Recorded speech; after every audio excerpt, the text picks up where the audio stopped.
পুরো বাইবেলে আমরা শুধুমাত্র দুটি পুস্তক পাই যেটি কোনো মহিলার নামে লেখা আছে। এক, রুতের বিবরণ এবং দুই, ইস্টের পুস্তক। আর আমরা অনেকবার ভাবি এই দুটি তো শুধুমাত্র দুটি গল্প, এবং আমরা এই ভেবে এই পুস্তক দুটির প্রতি কোনো গুরুত্বই দিই না।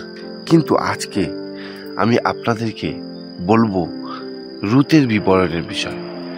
আমরা রুতের বিবরণ থেকে কি শিখতে পাই আমাদের জীবনে। 5টি শিক্ষা যেটি আমাদের জীবনে খুবই গুরুত্বপূর্ণ, যেটি আমরা রুতের বিবরণ থেকে খুঁজে পাই। আসুন আমরা ঈশ্বরের বাক্যে যাওয়ার আগে ছোট্ট একটি প্রার্থনা করি। স্বর্গীয় প্রেমময় দয়ালু পিতা, প্রভু গো, তোমায় ধন্যবাদ দিই সুন্দর সময়ের জন্য। বিশেষ করে প্রার্থনা করি প্রভু, আজকে যে বাক্য আমরা শুনব, প্রভু তুমি আমাদেরকে শিক্ষা দাও, তোমার পবিত্র আত্মা দিয়ে আমাদেরকে বুঝতে সাহায্য করো, আমাদের সকলকে তোমার পথে চলতে সাহায্য করো। এই ছোট্ট প্রার্থনা তোমার প্রিয় পুত্র প্রভু যিশুর নামে চাই, আমেন। বন্ধুরা, আসুন আমরা একটু রুতের বিবরণের গল্পটি স্মরণ করি। এই গল্পদের শুরুতেই আমরা দেখি একজন মহিলা যার নাম নওমি। তিনি তার স্বামী এবং তার দুটি সন্তান নিয়ে নিজের দেশ ছেড়ে অন্য দেশে চলে গিয়েছিলেন, কারণ সেই সময় জিহুদা দেশ, যে দেশে তিনি বাস করতেন, সেখানে আকাল পড়েছিল, দুর্ভিক্ষ হয়েছিল। আর তাই সে তার সন্তান এবং স্বামীকে নিয়ে চলে গেছিল অন্য দেশ, মোয়াব দেশে। সেখানে যাওয়ার কিছুদিন পরেই তার দুটি সন্তান দুটি মোয়াবের স্ত্রীর সঙ্গে বিবাহ হয়েছিল, এবং তারপর আর কিছুদিন যাওয়ার পর তার দুটি সন্তান এবং তার স্বামী দুজনেই মারা যায়। যখন তার স্বামী এবং দুটি সন্তান মারা যায়, নওমি আবার সিদ্ধান্ত নেয় কি তিনি আবার তার নিজের দেশে ফিরে যাবে। এবং সেই সময় সে তার দুটি পুত্রবধূকে বলে, তোমরা নিজেদের লোকেদের মধ্যে চলে যাও এবং তোমরা আবার বিবাহ করো। কিন্তু সেই সময় রুত নওমিকে বলে কি, না, আমি আপনার সঙ্গেই যাব। আমরা যদি দেখি রুতের বিবরণ তার 1 অধ্যায় 16 পদ, সেখানে আমাদেরকে বাইবেল বলে, কিন্তু রুত বলল, আপনার কাছ থেকে ফিরে যেতে বা আপনাকে ছেড়ে যেতে আর আমাকে অনুরোধ করবেন না। আপনি যেখানে যাবেন আমিও সেখানে যাব, আপনি যেখানে থাকবেন আমিও সেখানে থাকব। আপনার লোকেরা আমার লোক এবং আপনার ঈশ্বর হবে আমার ঈশ্বর।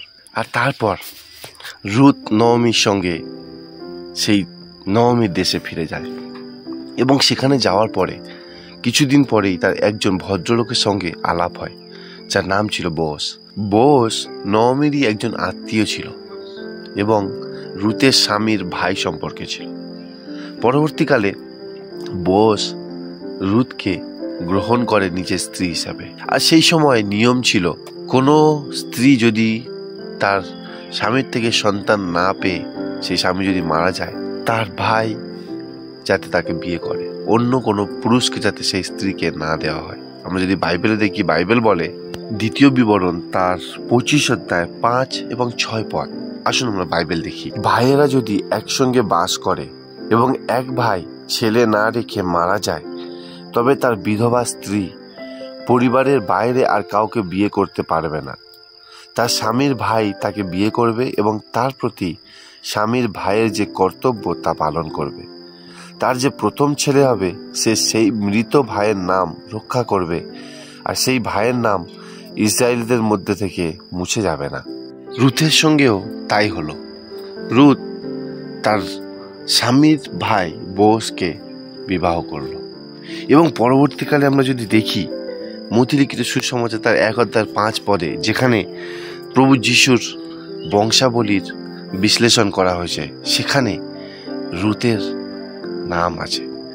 প্রভু যিশু রুতেরই একজন বংশধারী।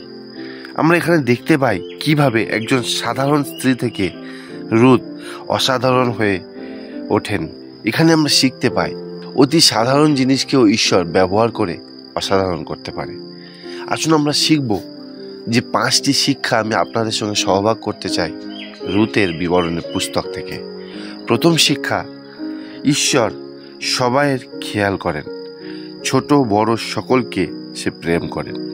দেখুন, রুথ কিন্তু জিহুদি ছিলেন না, তিনি মোয়াব দেশের ছিল, যারা ঈশ্বরকে আরাধনা করতেন না, কিন্তু তাও ঈশ্বর তার জন্য চিন্তা করতেন। আর আজকে সেই একই রকমভাবে আমি আপনাদেরকে বলতে চাই, আপনারা অনেকে কেমন পরিস্থিতিতে আছেন আমি জানি না, কিন্তু ঈশ্বর জানেন। আপনারা হয়তো অন্য ধর্মের হতে পারেন যারা এই ভিডিও দেখছেন, হিন্দু, মুসলিম, খ্রিস্টান, আমরা সবাই ভাই। ঈশ্বর সকলকে ভালোবাসেন, সকলকে এক সমান খেয়াল করেন এবং চিন্তা করেন। দ্বিতীয় শিক্ষা যেটি আমরা পাই, পুরুষ আর মহিলা সবাই ঈশ্বরের সামনে এক সমান। ঈশ্বরের কাছে সবাই এক, কেউ ছোট বা বড় কেউ নেই। দেখুন, ঈশ্বর রুথকে কতটা সম্মান দিয়েছেন। অন্য জাতি থেকে এসেছিলেন, কিন্তু তাকে পুরুষের সঙ্গে ভেদাভেদ করেনি। ঈশ্বর যখন আদম আর হাওয়াকেও সৃষ্টি করেছিলেন, ঠিক তেমনভাবে আদমের বুকের হাড় নিয়ে হাওয়াকে সৃষ্টি করেছিলেন, পায়ের হাড় নিয়ে নয়, যাতে আদম আর হাওয়া এক সমান হতে পারে, কেউ উঁচু বা নিচু না হয়। আজকে আমাদের সমাজ মহিলাকে অনেক ছোট চোখে দেখে, তাদেরকে অনেক নিচু করে, তাদেরকে অতটা সম্মান দেয় না। কিন্তু ঈশ্বর পুরুষ এবং মহিলা সকলকে এক সমান দেখেন। তিনি সকলকে এক সমান প্রেম করেন, তিনি সকলের জন্য নিজের প্রাণ দিয়েছেন। তৃতীয় শিক্ষা, ঈশ্বর ছোট সাধারণ জিনিস ব্যবহার করে অনেক বড় কাজ সম্পূর্ণ করেন। রুথের চোখে তার শাশুড়ি মায়ের সঙ্গে নিজের দেশ ছেড়ে জিহুদাতে চলে যাওয়া একটি ছোট সিদ্ধান্ত হবে, কিন্তু ঈশ্বর এই সমস্ত কিছুর মধ্যে দিয়ে একটি বড় পরিকল্পনা করছিলেন। সেই আকাল আসা, সেই দুর্ভিক্ষ, সেই তার স্বামী সন্তানের মৃত্যু, এই সমস্ত কিছুর মধ্যে দিয়েও ঈশ্বর অনেক বড় পরিকল্পনা করেছিলেন। আজ আপনার জীবনে হয়তো সেই একই রকম অনেক সমস্যা, অনেক বিপদ, অনেক রোগ আছে, কিন্তু মনে রাখবেন এই সমস্ত কিছুর মধ্যে দিয়েও ঈশ্বরের একটি বড় পরিকল্পনা ঈশ্বর পরিপূর্ণ করতে পারেন আপনার জীবনে। চতুর্থ শিক্ষা, ঈশ্বর আমাদের সবার উদ্ধারকর্তা। যখন রুথের জীবনে কোনো আশা ছিল না, তখন তিনি এক উদ্ধারকর্তা পেয়েছিলেন, বোস, যে তাকে আবার গ্রহণ করেছিলেন। সেই একই রকম আমাদেরও, আমাদের ঈশ্বর আমাদের জীবনে যখন কোনো আশা নেই, যখন আমরা পাপে পরিপূর্ণ হয়ে গেছি, তখন ঈশ্বর তার সন্তান দিয়ে আমাদেরকে গ্রহণ করেছে, নিজের করে নিয়েছে। পুরাতন নিয়মে বোস আমাদের প্রভু যীশু খ্রিস্টের একটি উদাহরণ দেখায়। যেমন বোস রুথকে আপন করে নিজেকে গ্রহণ করে নিয়েছিল, ঠিক তেমনি আজকে প্রভু যীশু আমাদের সকলকে গ্রহণ করে নিজের সন্তান করে নিয়েছে। পঞ্চম শিক্ষা, ঈশ্বরের পরিকল্পনা সবসময় উত্তম হয়, কিন্তু সবসময় সহজ হয় না। আমরা জানি কি নবমীর জীবনে স্বামী এবং দুটি সন্তান হারানো সহজ ছিল না, নিজের দেশ ছেড়ে অন্য দেশে চলে যাওয়া সহজ ছিল না, কিন্তু এই সমস্ত কিছুর মধ্যে দিয়ে ঈশ্বর একটি নতুন পরিকল্পনা করছিলেন, একটি উত্তম পরিকল্পনা করে রেখেছিলেন। আজকে আপনার আর আমার জীবনেও একই। আমাদের জন্য ঈশ্বর সর্বসময় উত্তম পরিকল্পনা করে রেখেছেন, কিন্তু সমস্ত সময় সেই পরিকল্পনায় পৌঁছানোর জন্য রাস্তা সহজ হয় না, অনেক কঠিন হয়, কিন্তু ঈশ্বর আমাদের সঙ্গে আছেন। ঈশ্বর আজকে আপনাদের সকলকে আশীর্বাদ করুক। আশা করি আপনারা রুথের বিবরণ থেকে অনেক শিক্ষা পেয়েছেন। সকলকে জয় যিশু। আপনারা ভালো থাকুন, সুস্থ থাকুন।